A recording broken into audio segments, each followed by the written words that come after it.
How to buy shares of CryoPort Inc. is the question we answer in this short guide.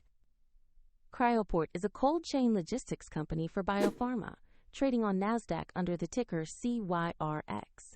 This is educational content and not financial advice.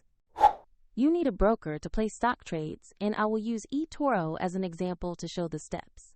After you register, you will usually need to verify your account with an identity document and add funds before buying. Open the platform search bar and type the ticker CYRX to find the listing. Select the CryoPort Inc. result to make sure you have the correct stock. On the asset page, check the basic company information and view the price chart. Confirm the listing shows NASDAQ and ticker CYRX so you are on the right page. Click Invest, enter the amount you want to buy, then review the order details and confirm before submitting. If the market is closed, the order may be scheduled or placed as a limit order, and the platform will prompt you to add funds if your balance is insufficient.